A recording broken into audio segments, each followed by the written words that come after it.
I don't believe in God's will. I believe that God's will is love. Okay, everybody, welcome to the JeffMara podcast. And tonight's guest is Dr. Tanya English. And is it Tanya or Tanya? Tanya. Tanya, all right. Mm-hmm. She's a chiropractor and an energy healer. Her mission And is a blues singer. and a blues singer. Whoa, we got to get you to do some singing tonight. Oh, don't worry. I didn't realize that because I'm a musician too. Mm-hmm. I may have to break out my guitar and do something. Yeah, let's do it. All right. Besides being a chiropractor, well, we already got that. Let's go on. Her mission is to sing the blues. I'm just kidding around now. Her mission is to show people that they have tremendous healing power within and that they can use that power for their highest good. She uses the Blue Note healing method to help others unlock that healing power and educate so that people can use the techniques for themselves and for the good of others. So, Dr. English, welcome and thank you so much for joining us. Well, thanks for having me, Jeff. I really appreciate it. Thank you. All right, let's just start with this. What is Blue Note healing? Well, Blue Note healing method is actually all the techniques that I use put together. So I call it Blue Note healing method because a Blue Note is a note that's played just a little bit differently. And as a musician, you know, when you're playing a blue note, it has a little bit of a twang to it.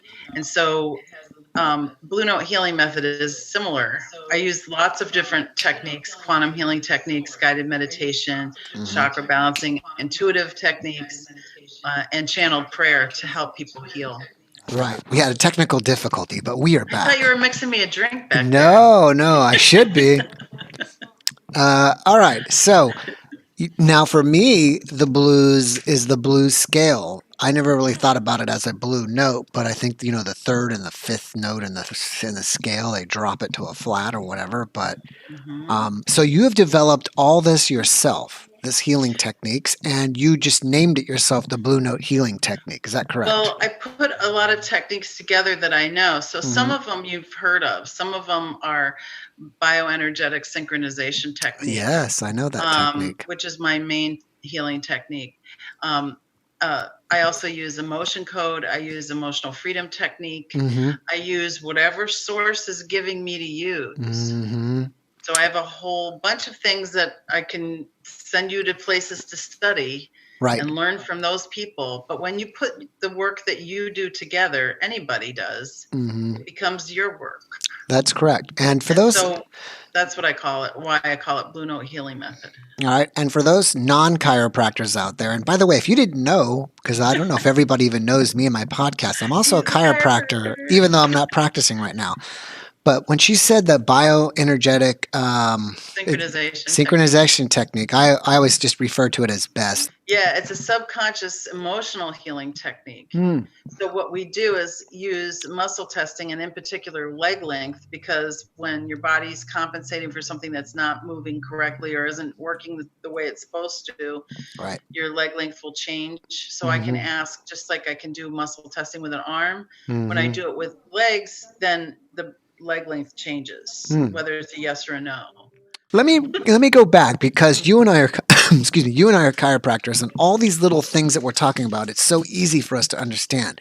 I know. Some people, they have no idea what the heck we're talking about. So first of all, there is something called applied kinesiology, and when she's talking about muscle testing, you basically hold your arm out and you resist. And then the practitioner can either ask you a question and then tell you to resist of her pulling your arm down. So let me show you how you can do it with just your hand. Okay. I teach muscle testing to my clients and my patients. So here's a way that you can do it yourself.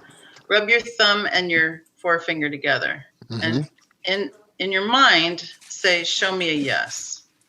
And you feel it smooth. Now, again, in your mind, say, show me a no. And you can see on my hand, it gets very sticky. Show me a no. Show me a yes. Nice and smooth. Show me a no. Sticky. Here's another way. Show me a yes. I'm pushing down my index finger with my middle finger. Show me a yes. Can't push it down. Show me a no. Goes right down. Show me a yes. I can't do it. Show me a no. it goes down. Here's another way you can do it. Show me a yes. Try to pull you put your thumb and your pinky together. Show me a yes, nice and strong. Show me a no, comes apart. All right. So those are all ways that you can do muscle testing. There's lots of ways that you can do it. You can put something in front of you that you want to check to see if it's agreeing with you, if you lean toward it, if your body leans toward it. If it leans away, that's a no. On the table here in my office right there, you could see people's leg length change when you're asking for a yes and a no. And so I'm asking questions. So my job is to ask the right question so that I can elicit the response that's going to show me where the door is open. Right. So when you think of chiropractic, when most people think of chiropractic, not you, Jeff. Yeah, I know.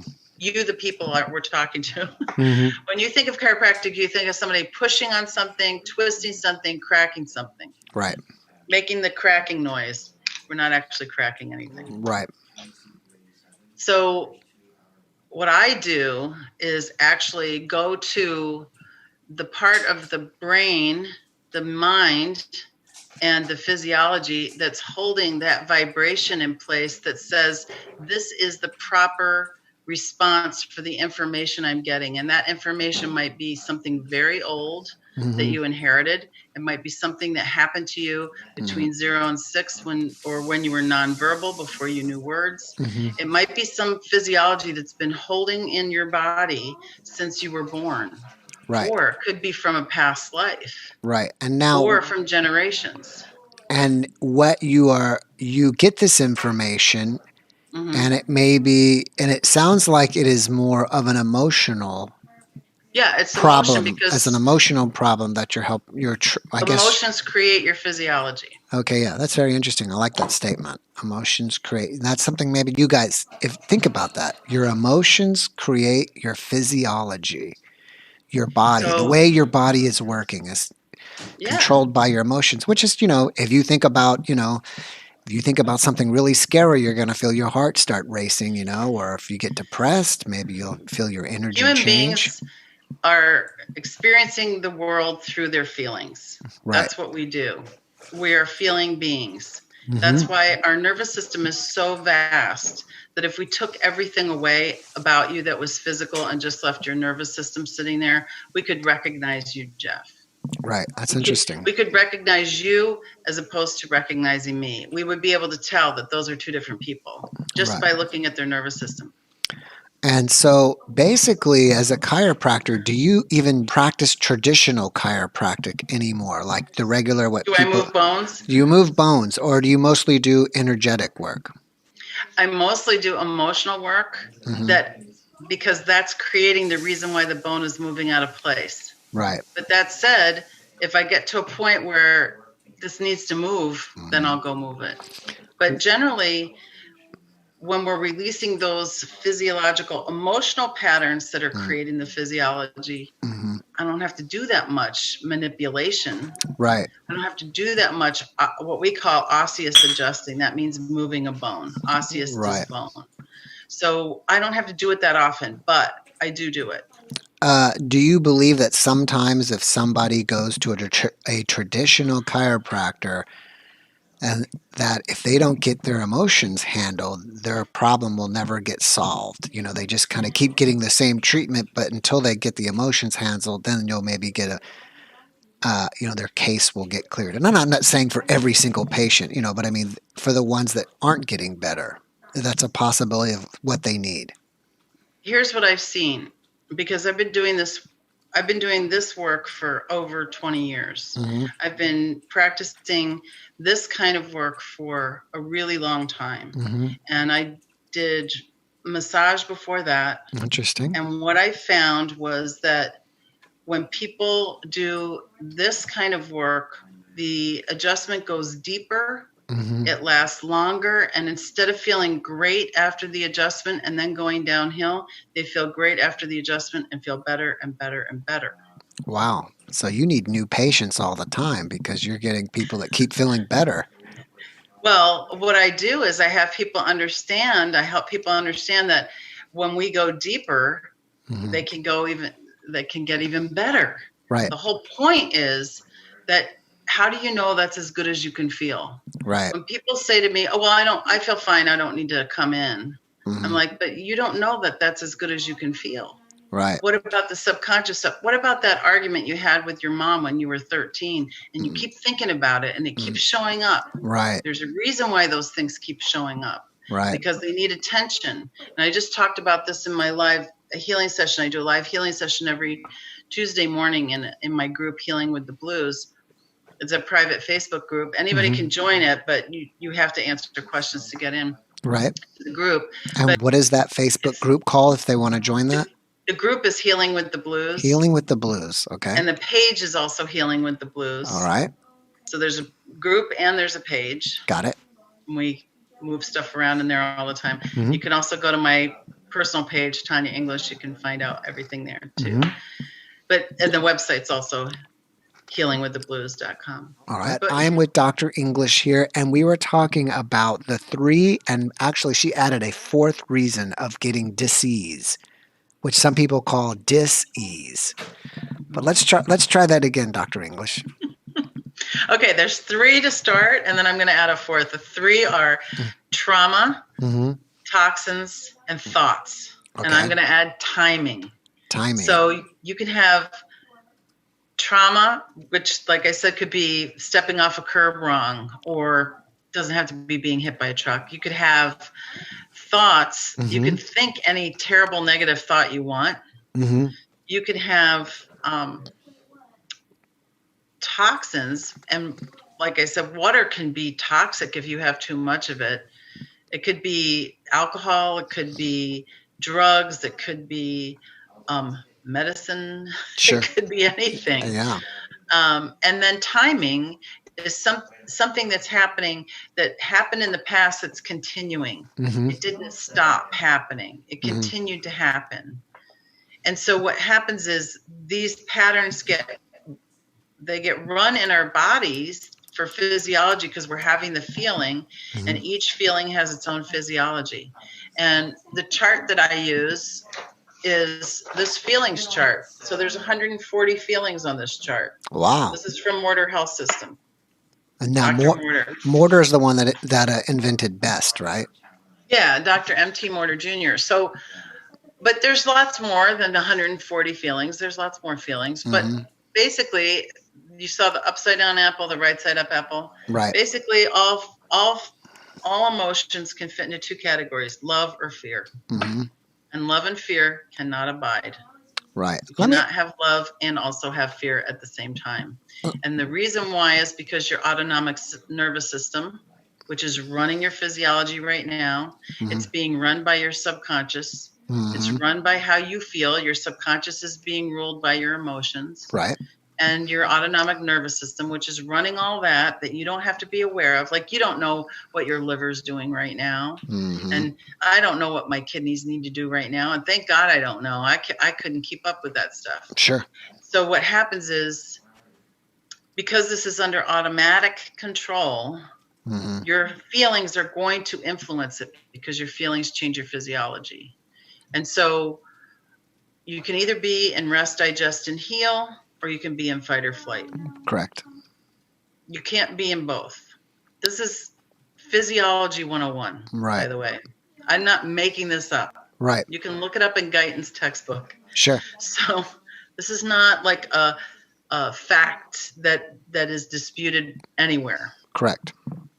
Your subconscious is running your autonomic nervous system. What's running your subconscious? Not your thoughts, your feelings. Right. How you feel about things is running it.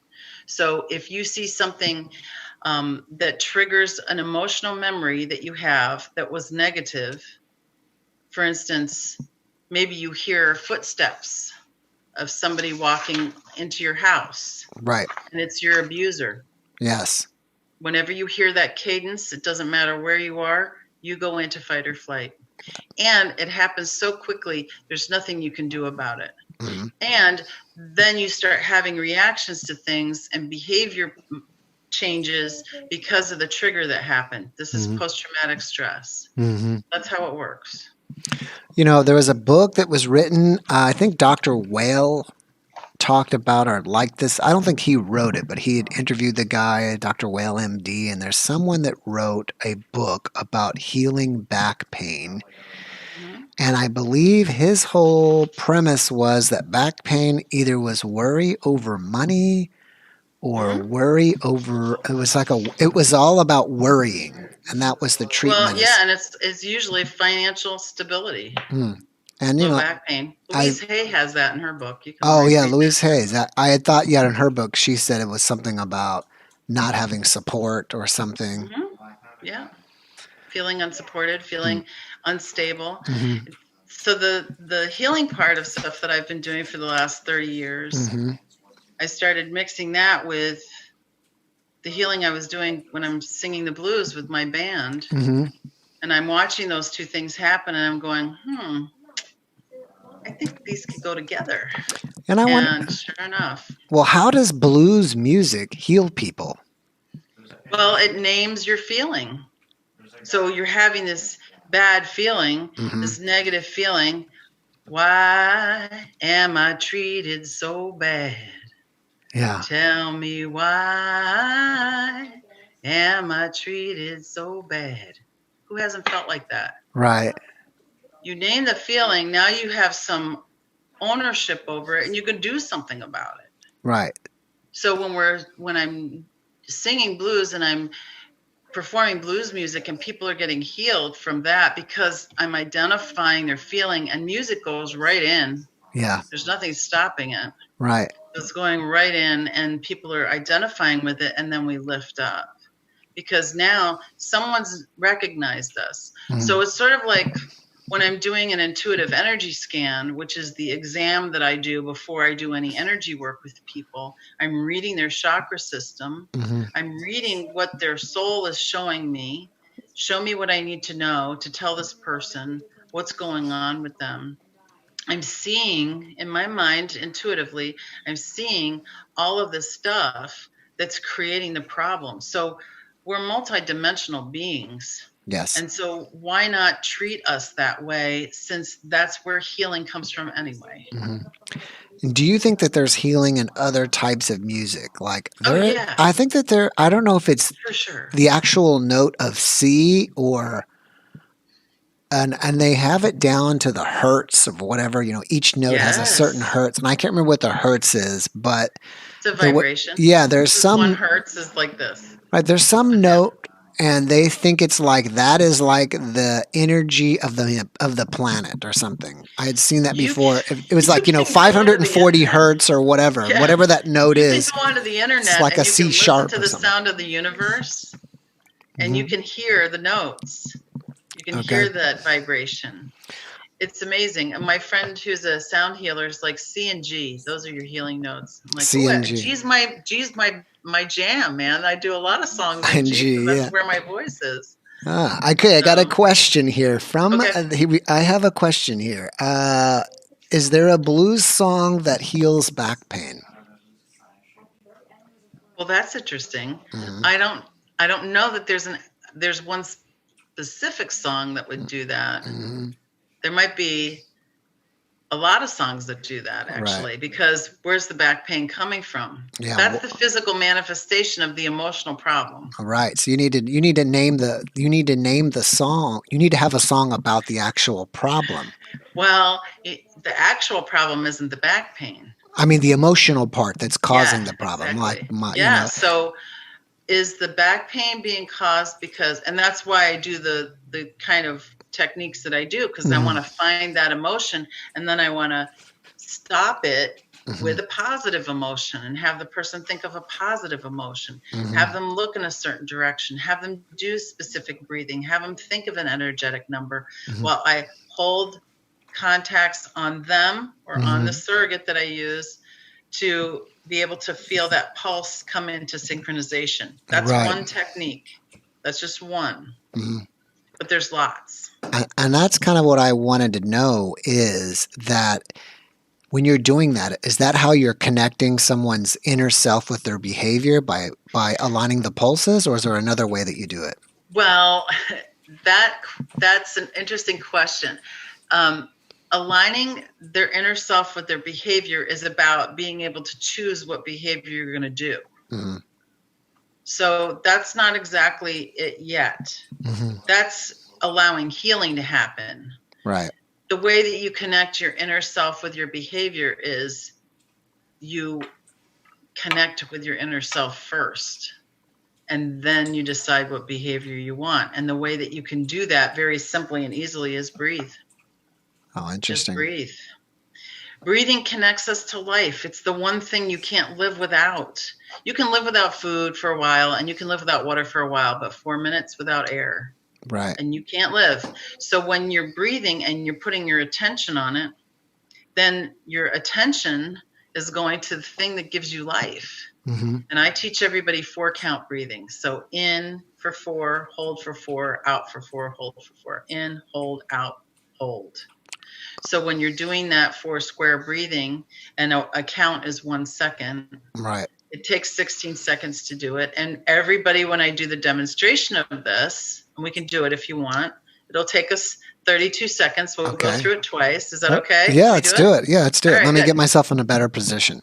Okay, all you have to do, and everybody watching can do this, just exhale your breath out. But one thing, let me clarify this, because some people may be listening to this only audio, like on iTunes or Spotify. They don't need to see. Well, if they're driving in their car, should they not be doing this? They can do it driving. You can do this driving. It's safe. All yeah, right? I mean, you're not going to turn your mind off. Yeah, but I would suggest that you pull over if you're listening, okay? All right. But it's 32 seconds. Okay. Okay, so pull over, get yourself in a safe spot, okay, and now put it in park. Now exhale all your breath out. And now breathe in. 1, 2, 3, 4. Hold it. 1, 2, 3, 4. Exhale through your nose. 1, 2, 3, 4. Hold it out. 1, 2, 3, 4. Breathe in. 1, 2, 3, 4. Hold it. 1, 2, 3, 4. Exhale through your nose. 1, 2, 3, 4. Hold it out. 1, 2, 3, 4. Breathe normally. All right. It's relaxing. Now, yeah. How do you feel? Yeah, I feel relaxed. More calm, more centered, more relaxed. That's the way you want to decide how you're going to behave.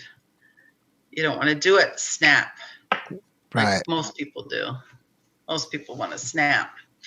Listen, I've gotten lots of upsetting emails and difficult conversations, and it is really a good idea not to answer right away.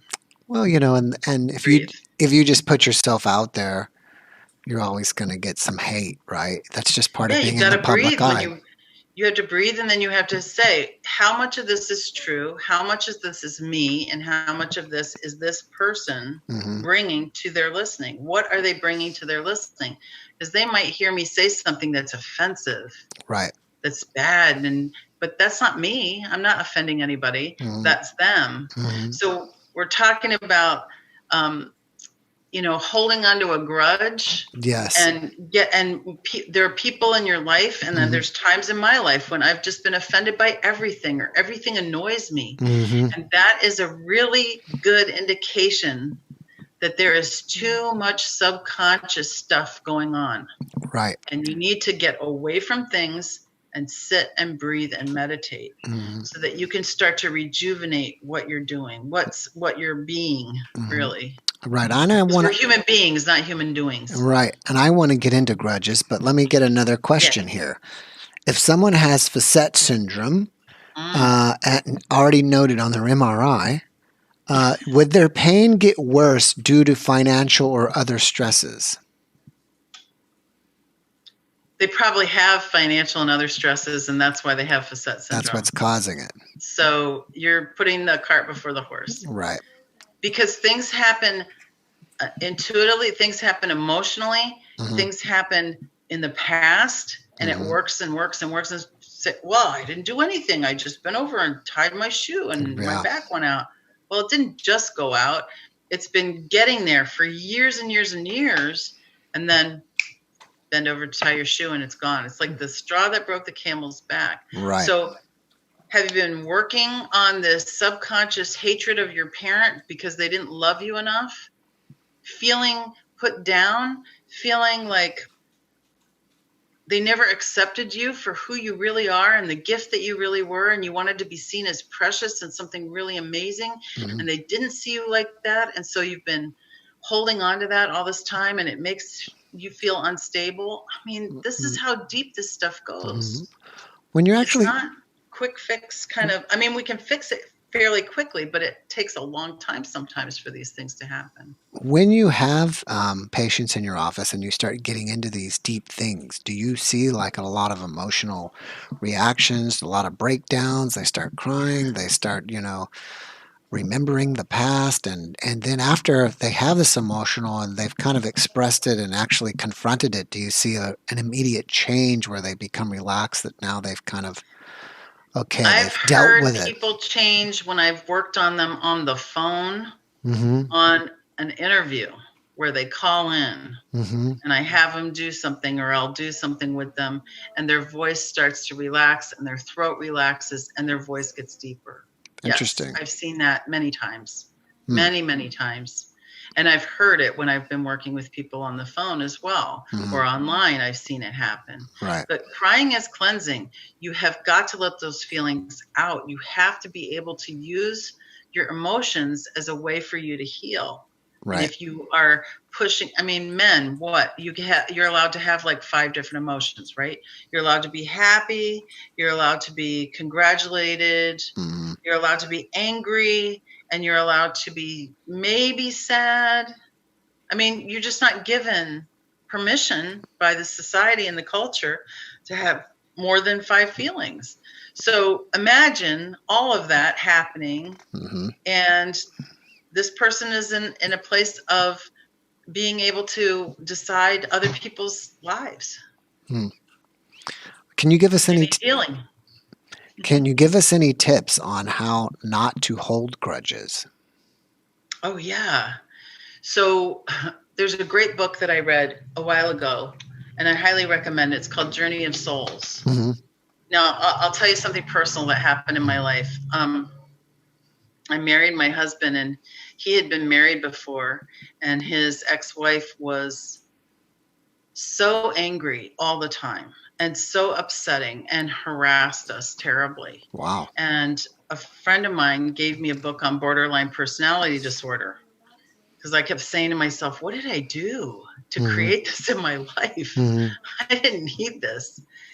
And I kept looking at it from that point of view. And when I saw that she was probably having this mental health issue, I realized that it wasn't me, and I had been trying and I was fine, but I needed to figure out a way to release my upset with her.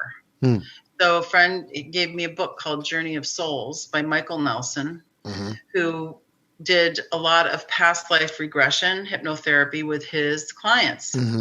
And one day they started asking him, or they started just spontaneously telling him what was happening between lives.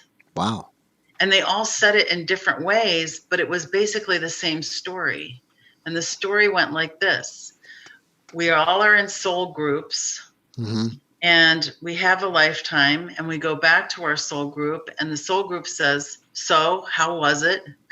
I'm paraphrasing. And we go, well, it was pretty good. I got this lesson, and I got that lesson, and I got this lesson, and I feel really good about that. And then the soul group says, well, what else do you need to learn? Well, I need to learn about overcoming this, and I need to learn about how to be like this. And they say, whose life is going to do that for you? And you say, Jeff's life. Jeff's life. I can learn those lessons in Jeff's life. And somebody says, ooh, I'll be your dad. And somebody says, oh, I'll be your mom. And in my case, somebody said, I'll be your husband's ex-wife. Oh, wow. And so it made me come to a realization about forgiveness, and that people their souls are volunteering for these very dangerous missions here. I'm going to harass the crap out of Tanya. Right? I mean, that's a pretty dangerous mission when you think about it. And so when I realized that that was another way that I could look at it, it was very easy for me to forgive her. Now, I didn't say that to her face because she wouldn't have accepted it. But in my heart and to her soul, I said, I forgive you, and I forgive myself for allowing this to affect me negatively. And I forgive you, and I give you permission to forgive me if I caused any harm. And I'm thankful for this lesson because the most difficult relationships we have are the ones that have a huge well of blessings. So what I help people do is like, let's uncover the well. Let's see what's in there, even though it's been difficult. So we might go back over difficult things that have happened to people in their lives, but it's never the same as when it happened. And it also, we look for the blessing in it. So we don't have to stay stuck in that timing of, God, what happened? I didn't ask for this. What did I do to deserve this person in my life? What did I do? Beating myself up, see? I don't have to do that anymore because I've forgiven the whole situation. And do you know what happened in that situation? When I forgave her, she moved far away and I never had to talk to her again. Wow, interesting. Yeah. What's very interesting is last night on the podcast, I had interviewed a woman that had died twice when she was 12 years old and came back, and we were discussing, you know, when you see the light and where you go. And we were discussing where she went, and where she was you know with intense light, and she had beings, but she couldn't really make them out. They were silhouettes of people. And I was asking her, well, who do you think these people were? Because she was young, and I don't think, you know, everybody in her immediate family was still living. And I had never heard this before. And last night she had thought that was possibly her soul group. Yes. And we were discussing the same thing about, you know, similarly about soul groups. And we were discussing about that. So it's a very interesting. The truth is the truth. It's holographic. No matter how you slice it, it's always going to come up the truth. Yeah. So it's very interesting to hear this the second night in a row about soul groups. Well, I've also peeked behind the curtain. And so I can tell you that what I've seen is absolute beautiful beings filled with color, filled with light, loving everything, loving each other, loving us. And there's nothing but love. Yeah. So all the stuff that we do down here in the physical place, the angels are going, you guys are so brave. I would never go down there. You know, like it's dangerous down here, right? Right. But here's the other part of it. When you realize that that's what's on the other side, when you have that intuition, or you have that experience like she did, or like I've had, death is not a thing. It's like Abraham Hicks talks about it all the time. Oh, like when you croak, she says, Abraham says through Esther, I like to make fun of it because you guys think it's such a big deal. Right. But here's the reason why I do healing with the blues. When I was in chiropractic school, my last 2 trimesters, I was pregnant. And I went through that trimester. I had incredible amount of stress. I was taking 40 credits, which is 40 hours. I was in clinic. I failed toxicology by 1 point. They kicked me out of clinic. They made me stay a whole nother trimester just to do toxicology. And my baby was stillborn. Oh, wow. And it was a full-term, beautiful pregnancy. And where I was going to school, they did nothing for me. Not a card, not a phone call, nothing. Yeah, it's terrible. And I felt so bereft because I'd been hearing, oh, you know, we're a family and we take care of them. Right. No, there wasn't any of that. Right. Even the obstetrics and gynecology teacher said nothing to me. Wow. It was just bizarre. Yeah. So I'm like, okay, what's here for me? What's really here for me? God's here for me. Yes. So I'm gonna ask God.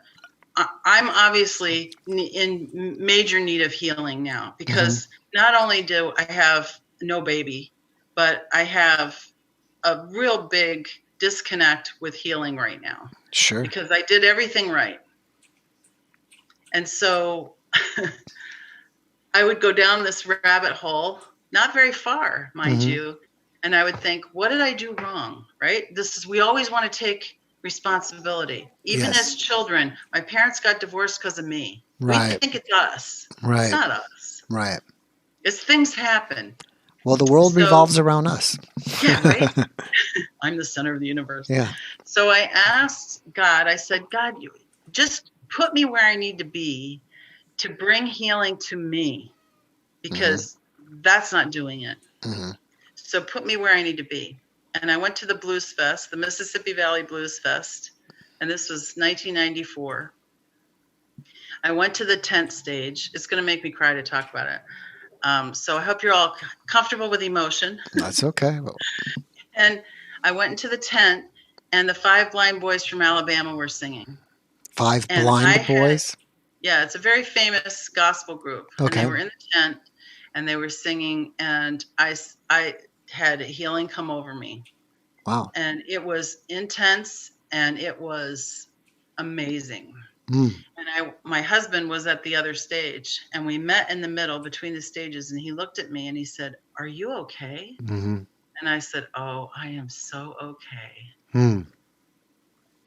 That's interesting.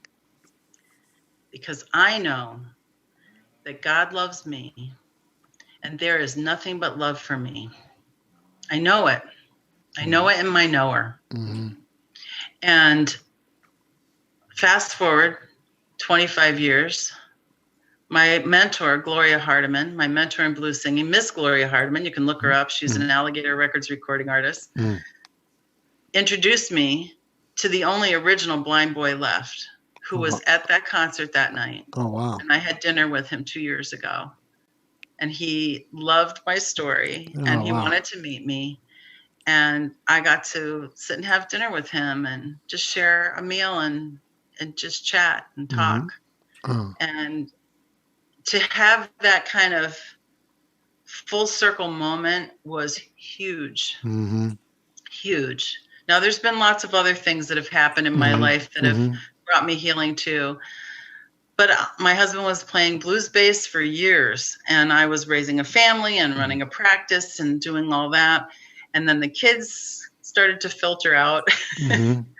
And then we started a band together because I had been going and singing every so often with one of the bands that he played with. And people kept saying, "Why aren't you guys doing something together?" Yeah. And so I said, "Well, do you want to do something?" And he's like, "Yeah." I said, "Well, I need to rehearse because I'm tired of just walking in and singing 2 songs and then having everybody go, 'Yay, that's so great.' But I want to be professional about this. I don't want to be half-assed about it." Yeah, of course. I said, "Well, if you have a band, they're going to want gigs." And I'm like, "Oh, yeah.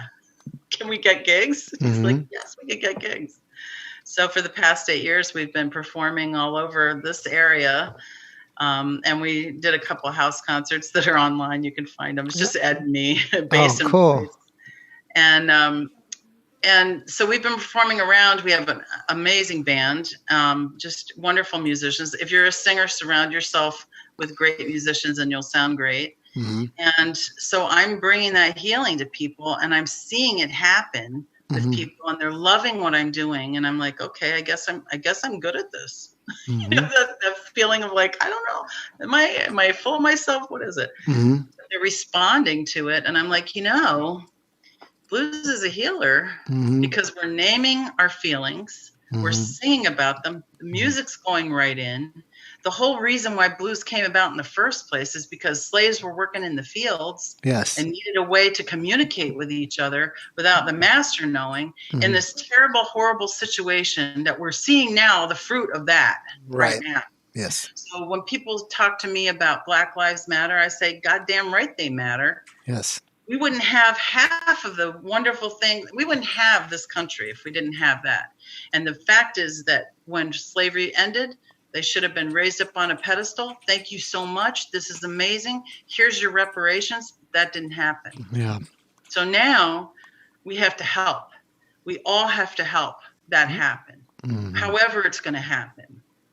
And this is the way I do it, because healing with the blues is true. And every blues artist will tell you that blues is a healer. That's very interesting. I'm going to have to really pay attention to my emotions and how I'm feeling the next time I'm actually just listening to some blues, I'll tell you, listen to Stevie Ray Vaughan's last album. Mm-hmm. And remember that he got clean. Yeah. Made 2 albums, maybe 3, but I think it's 2. Mm-hmm. And then died tragically. Right. Let me stop you there. I got to catch up on questions. I can go on.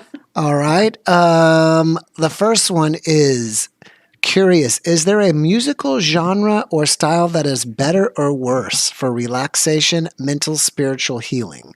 For instance, classical sounds pretty, but when broken down is very organized chaos, much like progressive rock. Conversely, AC/DC's Back in Black is very simple, but has a loud, aggressive sound, which perhaps subliminally is better for healing and maybe even for relaxation. Long question. Did you get all that? Yeah, I got it. I'm thinking about it because that is a long question. Mm-hmm. And I don't know that all classical music is organized chaos. I know that if you listen to Mozart when you're studying, you can remember things better because the cadence and the especially Vivaldi's Four Seasons, it's conducive to your brain pattern. So it really depends on your brainwave pattern. Right. So there's certain things that are good for healing, like those solfeggio tones that you can see. They're all over the internet. Solfeggio tones are specific hertz, and so the music has that, and it might be subliminal underneath. Mm-hmm. But it really is what speaks to you. I mean, there are people who want to distract themselves from themselves. Instead of going in, they want to completely distract themselves from themselves. So they will listen to AC/DC so they don't have to think about that stuff. Right. Yeah, because it's so jarring. But look at Dr. Emoto's work if you want to see, because he plays heavy metal to one, water, and the frozen of that looks awful. Right. And he plays Mozart or Haydn or Handel's Messiah to another water, and it has this beautiful snowflake crystal. Yeah. So you tell me, what do you think? Do you think this person who's asking, what makes you feel calmer? What makes you feel relaxed? What makes you feel centered and peaceful? What makes you get your emotion out? Right. There's all different ways of healing too. Right. Yeah. Yeah. It's interesting. I had forgotten about his work. As Dr. Emoto, is that his name? Emoto? Yeah. I remember I'd seen some of his images before, and they were really interesting. Oh yeah, and there's a lot of people that want to call that pseudoscience, but you know what? He made the pictures. He did what he did with frozen water molecules, with ice crystals, and put different things on them, because words matter, vibrations matter. Vibrations are thoughts. Your thoughts matter. Here, you want to do a little experiment? All right. We'll do it right now. Close your eyes and imagine in front of you is a lemon and a cutting board and a knife. And this lemon is so beautiful. It looks like a picture of a lemon. It's so perfect. And you hold it with one hand and you can feel the oil of the lemon skin on your fingers now. And you take the knife and you slice it. Now you can really smell the lemon. You can see the juice running along the knife. You take another slice of that lemon, you cut a wedge out, and you put it in your mouth and bite down. Now, Jeff, do you have more saliva in your mouth? I can feel it. Is there any lemon in front of you? No, yeah. What's your thoughts? Here's the fact. Here's another fact from Guyton. I'll cite Guyton all day long. Here's another fact from Guyton. Your thoughts change your physiology. And your thoughts can do that. And just to let people know, there's a textbook called Guyton's Physiology, which is basically, the physiology of telling how your body works. It breaks it down into everything. And that's a textbook that's used by medical doctors in medical school, chiropractors, probably dental and dental school. It's just like a standard textbook that everybody uses to learn about the body. Yep. Guyton's textbook of medical physiology.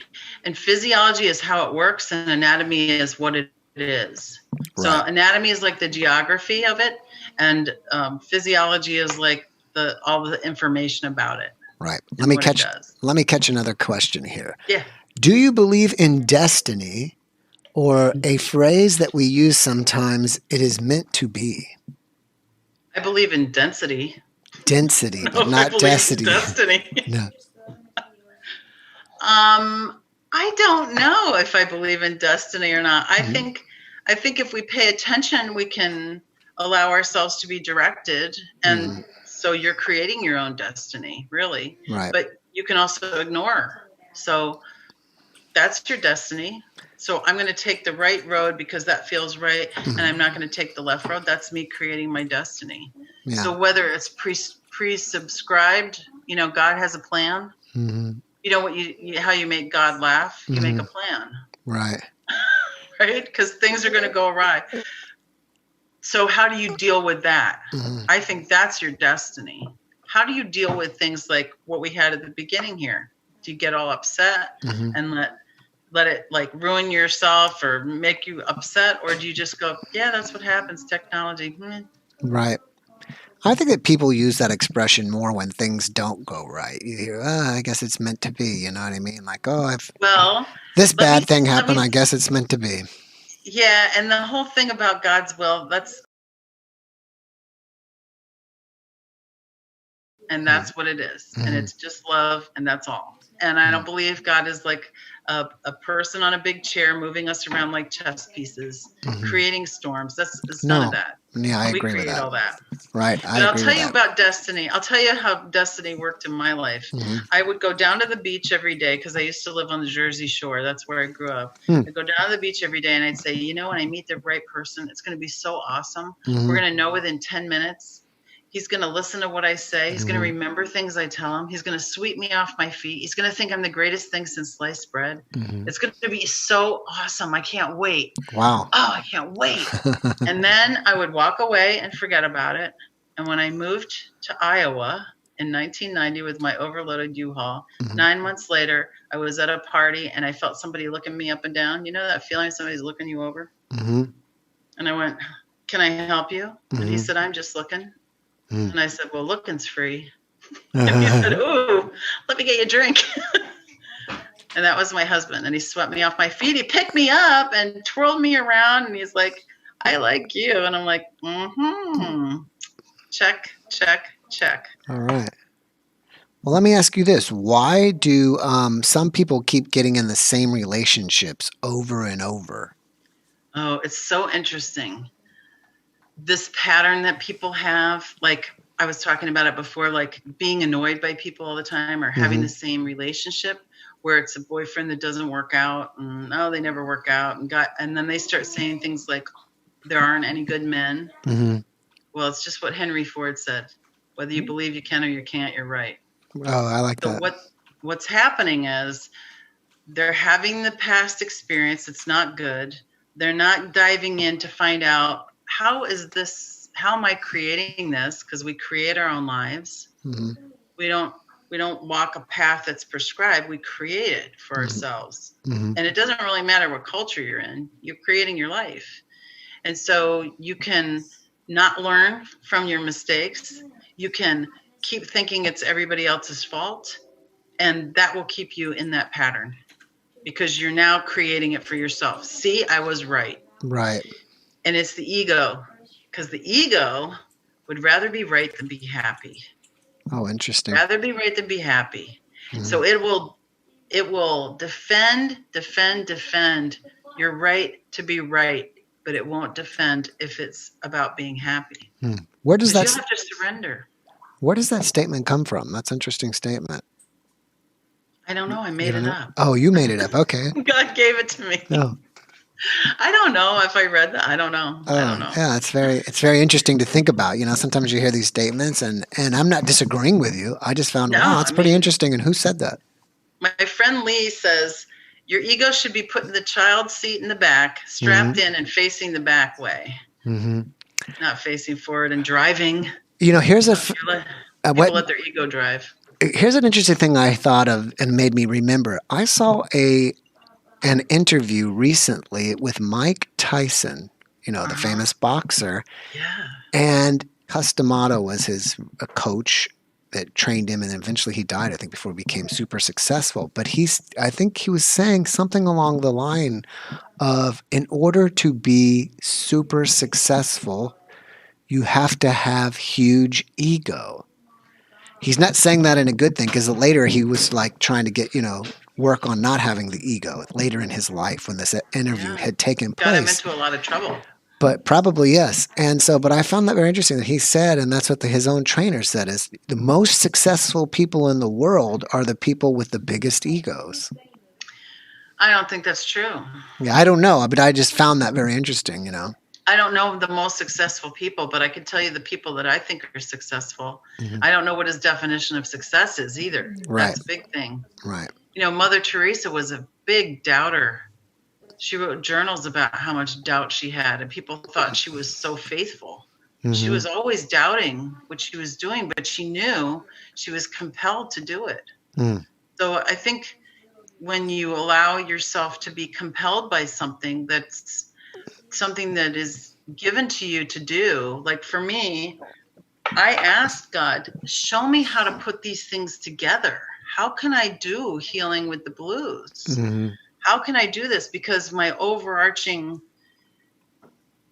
reason for doing it is to have more love in the world and less isms, less racism, less sexism. I've been turned down for gigs because they already have a woman on the bill. Okay. That's sexism. That's kind of weird. I don't understand. That doesn't make any sense to me, but I don't own the bar or the venue. I'm glad my husband took that call, because I would have ripped him into it if I had taken it. Really? One whole woman? Great. Oh, wow. So here's what I'm saying is, like, when you've had that experience of being put down for who you are or what you do, and almost everybody's had that, you know what it feels like. You know what it feels like in your soul, and you recognize it, because I believe that we take lots of turns doing lots of different lives. And there are times that you're going to identify with something and you're like, why am I being so affected by this? Mostly empathetic persons, empaths do this. Why am I so affected by something that really has nothing to do with me? Well, it's because we've lived that in some other way, in some other time. Time isn't really linear. Right. That's just the way we have to think about it. When you're clinically treating somebody, how do you get into past lives? Is it I just ask, is this from a past life? Okay. And I'll get a yes or a no. Oh, okay. Just with the muscle. And then I'll say, does it matter whether they know this or not? And most of the time it's no. Right. No, it doesn't matter. So I tell people, you don't have to believe in past lives. It's a story. The story's coming out for a reason, because there's something there for you. It doesn't matter whether you believe it or not. It's okay if you don't. You can think of it as generations. Okay, so 3 generations ago. You could say 3 lifetimes. Often when I'm working with people who are healers, I see them being killed. Oh, wow. Because a lot of us got killed for being healers. Because we had power. And those other people, the fear people, don't want to see people with power, especially if you're female. Right. Don't want that. Yeah, who got burned at the stake? I used to work with for this medical doctor that was much older than me. I was in one of the very first clinics that did this, in medical doctors and chiropractors working together, is MD-DC deals. And amazing. And I used to work with this neurologist from Brazil, and he just was doing, he moved here because his children were here, or his daughter was here, and so he wanted to become quote unquote board certified, and to be board certified he had to take an exam, and he had to kind of have a job working. Do a lot of stuff. So while he was kind of working through that, he kind of joined up with this other chiropractor that I just kind of worked for. And we got in this conversation one day, and we just got on the conversation of communism. And he said, and with medical doctors having power, and he said that and it's true that medical doctors, in a way have power, because you have kind of power over life and death.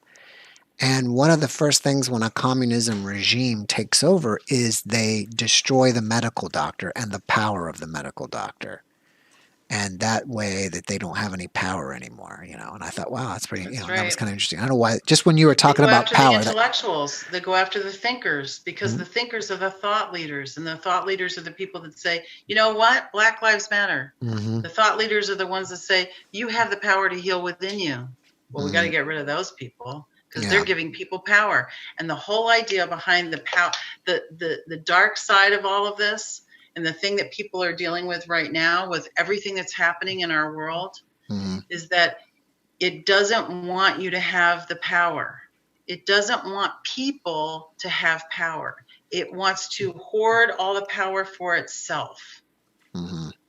Now, whether it's a person or a thing or evil incarnate, it doesn't want people to have power. So what happens when someone else wants the power is they have to get rid of all the people who are the thought leaders, who can be educated, who are intelligent, who can help people understand, help people read. Remember, slaves were not allowed to read. It was illegal to read. There's a reason why, because if you read, you can have power. It's really simple. It's kind of like, maybe to paraphrase George Carlin, they just want you smart enough to be able to work the machines. Exactly.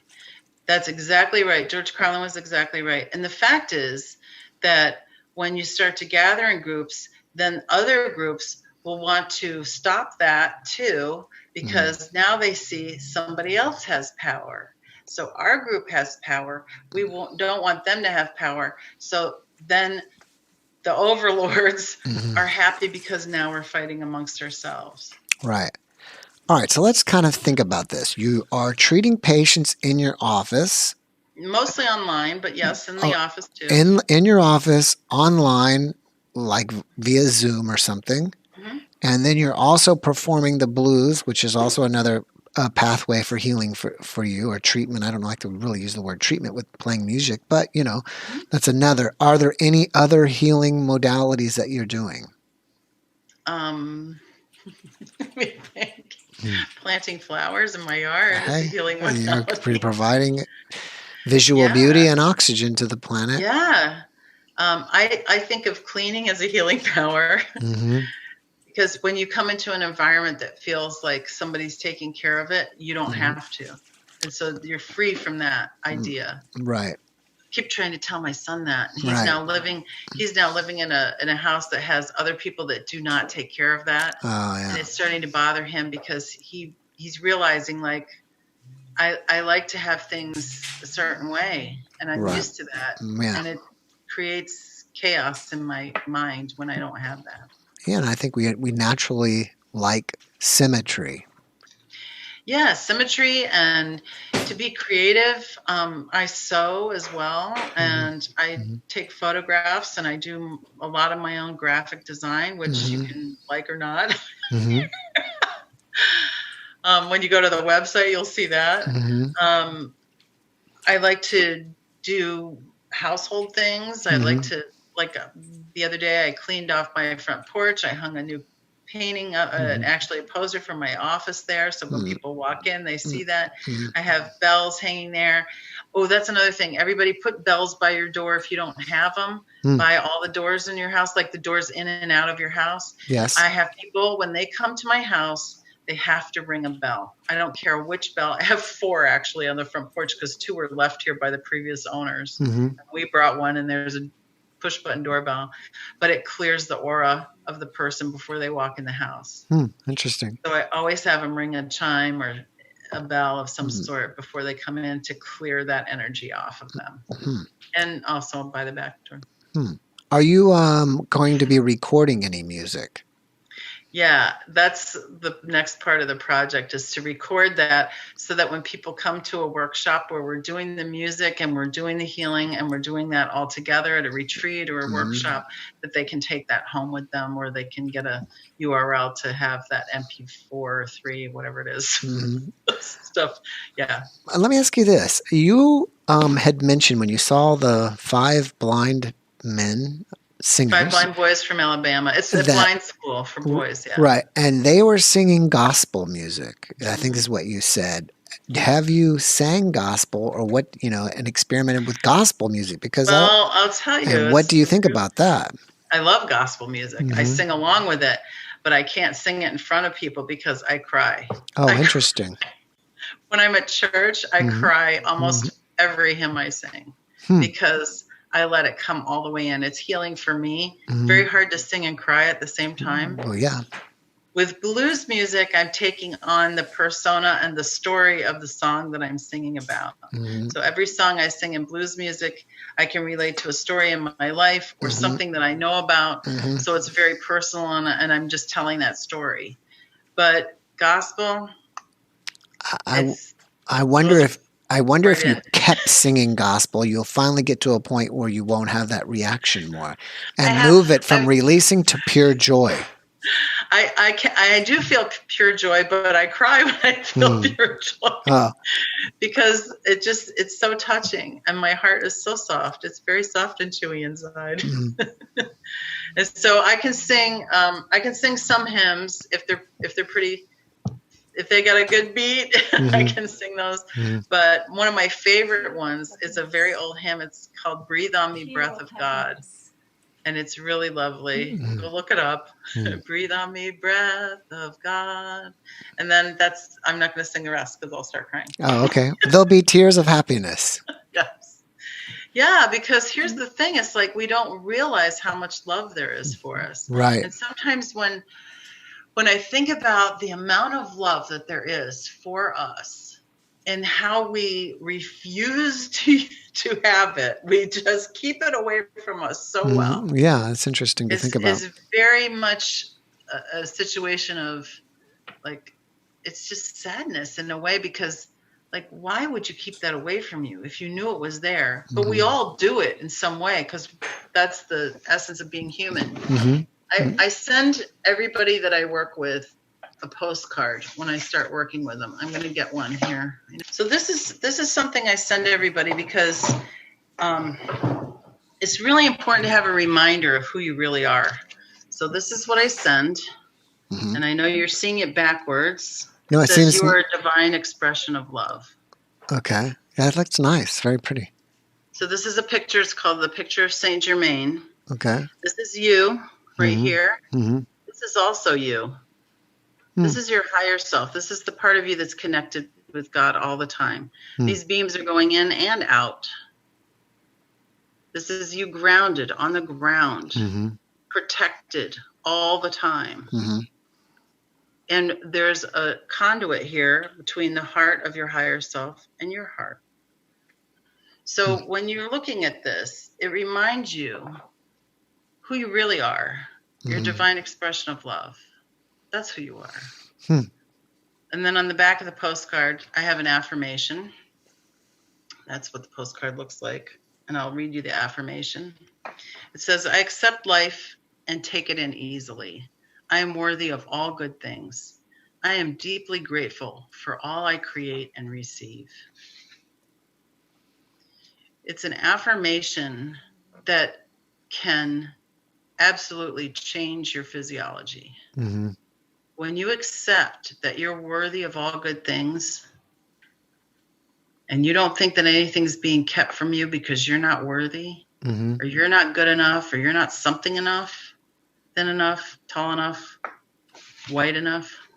When you believe that then you can be deeply grateful for all that you create and receive. And it's an amazing thing to be able to accept life in easily instead of holding it back a lot. And we do that. We go through periods of resistance and we go through periods of really great creativity. Everybody has ebbs and flows. That's just natural. That's life. That's homeostasis. Right. You're like this all the time. Yes. You don't want to be a flat line. Right. Flat line means it's over. Yes. So it's really important to remember life ebbs and flows. Yes. My husband and I call each other ebb and flow. Oh, that's great. Hey, Ebb. Hey, Flo. How you doing? Let me ask you this. Do you have any other projects that you're working on right now that you want people out here to know about? Well, I'm working on putting out Healing with the Blues and doing that more as a workshop retreat So we do the blues part of it on a Friday night. We do the healing work on the Saturday morning after. And so people are having this experience. So I'm working on that. We're looking at venues to do that. And what we'd like to do is do it in a specific venue and then hire in the musicians that we need in order to make it complete, because we're not doing difficult music. And we can send that music out to them. That's part of the whole recording part, is to send the music to the musicians to the place where we're going. So we get local people involved too. And then another thing that I'm working on, my overarching business is Quantum Healing International, because that's the type of healing that I do. And then I do a live healing session every Tuesday morning at 9:30 Central. So that's going. And then we have the band, the Tanya English band. So we're doing that. And then I'm also working with Moms Demand Action for Gun Sense in America. So I'm working with that in our county here in Johnson County, Iowa. And that's enough. Where in Iowa? Run our church. Where in Iowa are you at again? What city is this? I'm in Coralville, Iowa, which is just sort of Iowa City. Okay. Coralville, because we're built on coral beds here. Coralville. Oh, okay. My geography of Iowa is terrible. All I basically know is where Davenport is. Iowa City is. Davenport's on the Mississippi, and I live 60 miles west on I-80. 50 miles west. Okay. The Cedar Rapids is north of me. Okay. And yeah, it's right in the middle of the country, basically. That's where we live. Would you say it's in the breadbasket? Is there a lot of wheat fields there, and is it flat land? That's Kansas. That's wheat. Kansas. We're pork. We're pork. Pigs and corn, soybeans and corn. Oh wow! Fields and fields of soybeans and corn, which you can't eat because it's seed corn and it's all owned by Monsanto, basically. We have a lot of organic farms around here, which is wonderful. We get the most wonderful organic food here. Amazing organic food. Amazing. Oh, wow. It's really something. That's awesome. All right. Well, let's revisit again just to remind everybody the best way to find you, or the ways to find you if they want to get in contact with you. You can just find you as Tanya English on Facebook. You have your Facebook group again, which is called Healing with the Blues. Healing with the Blues. And there's a page on Facebook, Healing with the Blues. And then there's a website, Healing with the Blues. HealingWithTheBlues.com. Okay, great. Yeah. All right. Well, before we wrap it up here, is there any message that you'd like to leave the audience with? Yeah. You have healing within you. And it doesn't matter what we use to bring it out, but it's there. You're a self-healing mechanism. And when you find the right keys to let it out, it's like things get easy. So you don't have to run the show. You can let the show run and just be part of it and have a great time. And accept all the assistance that there is for you, because it's all there. You have everything you need. Do you teach people how to kind of find their own ways to self-heal? Yeah. I teach them techniques. So like the 4-count breathing technique that I taught tonight and the muscle testing, you can start to use those on yourself to see what feels right to me. Because a lot of people have a hard time identifying their feelings, just as a matter of course, because they haven't been allowed to have feelings. And so being able to find your feelings and then deal with them is very, very helpful. So we teach that. And I also teach people how to do intuitive energy scanning too. So people who think that they might have some intuitive ability or they want to just try it and see what it's like, we do that as well. So we'll be doing some classes on that coming up, and you can watch for that on the Facebook page and also on the website, Healing with the Blues. What was that you called that? Intuitive energy healing? Intuitive energy scanning. What is that? So that's when I I connect with the person and I allow intuitively for information to come in based on their chakra system. So the first thing I might look at is the crown chakra. So I have my eyes closed usually, and then I write whatever's showing up. Oh, fountain. Oh, it's really high. Oh, there's light coming out of it. And I'll just write whatever shows up. So most people will edit and say, oh, well, that doesn't mean anything. But what they're getting is really important for that person to know. So when I'm teaching this, I'll put people together in couples and have them read intuitively each other. And what happens is things like this. Well, I don't know if this means anything, but I saw a red Coleman lantern. And the other person says, a red Coleman lantern? You saw a red Coleman lantern? And they go, yeah, I don't know what it means. She says, I have a red Coleman lantern on my dresser. My husband and I used to do amazing food at bluegrass festivals, and that red Coleman lantern was part of what we put on the table, and it reminds me of happy times in my life. And the other person's like, you're kidding. They're picking up this information from people. We're doing it all the time. You're picking it up for me. Whoever's watching me tonight is going, oh yeah, something's coming up for me about her. Whatever it is, it has meaning. And then when you report it back to the person, then you're looking for the places where the pain is. So the first thing I do when I'm doing an intuitive energy scan is I ask the person, what's your greatest pain? It can be physical, it can be emotional, spiritual, or mental. It doesn't matter. And I'm looking for, where does this pain come from? Is it from a past life? Oh, in their throat chakra, they were told to shut up a lot. I'm seeing that they're being told to shut up, or I'm seeing them yelling and nobody's listening to them. So I'm telling them this information, and at the end of the scan, I say, so that's your scan. What do you think? And they go, wow, that was exactly right. Oh, wow. Yeah. And when you have the experience of being seen and having someone tell you they know where the pain is coming from, that's freedom.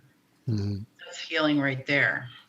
So instead of having an exam where I'm writing stuff down, like when I'm doing a chiropractic exam, right? I'm looking at range of motion. I'm looking at this. I'm looking at that. I'm looking at numbers. I'm looking at their pH. I'm looking at their blood pressure, sitting up and laying down. I'm looking at all those things to see how is the body working.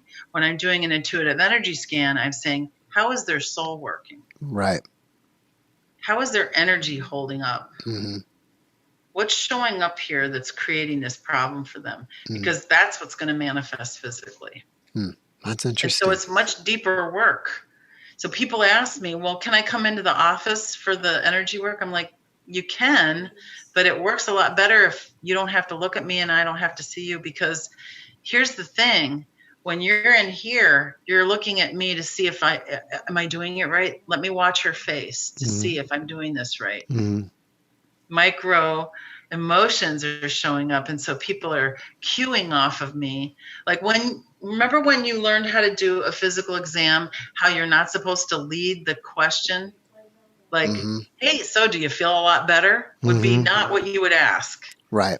You'd say, how do you feel? It has to be an open-ended question, so you're not leading them to the answer that you want them to tell you. So it's really like that. It's kind of open-ended. I don't know what I'm going to see. They don't know what I'm going to see. And when I report it back, they're like, oh my gosh, that is like 100% nail on the head.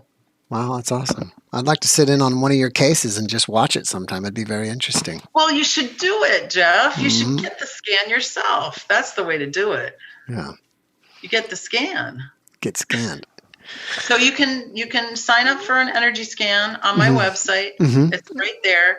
You can sign up for a 15-minute complimentary consultation. You can talk to me. I like to have live interaction with people. A lot of people do stuff canned. That's not really the way I do it right now. We need people to be able to see each other and have live interaction, just like we're doing tonight. The replay is going to be great. People are going to get stuff out of that too.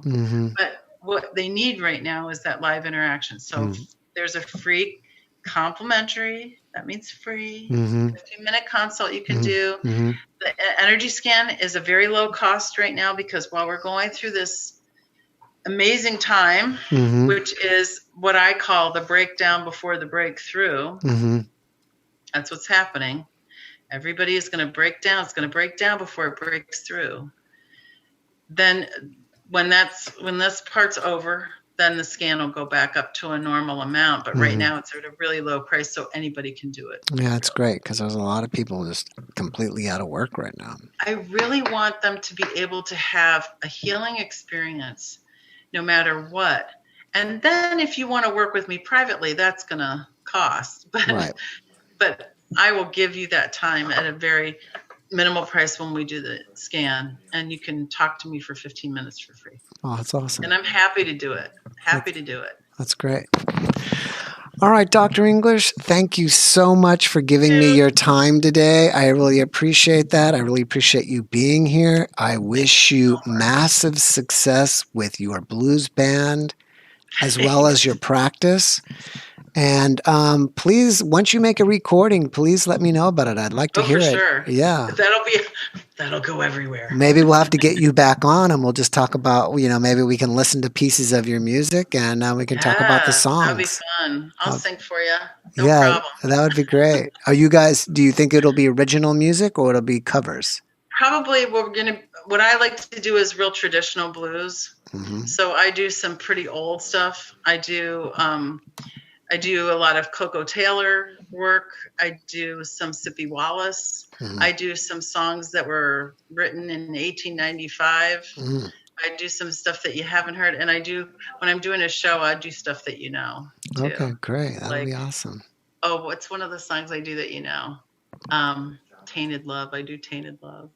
Because the original person that did Tainted Love it was Gloria Jones. Oh, I didn't realize that Tainted Love was a blues song. I thought that was just some soft cell song. I do a lot of soul stuff.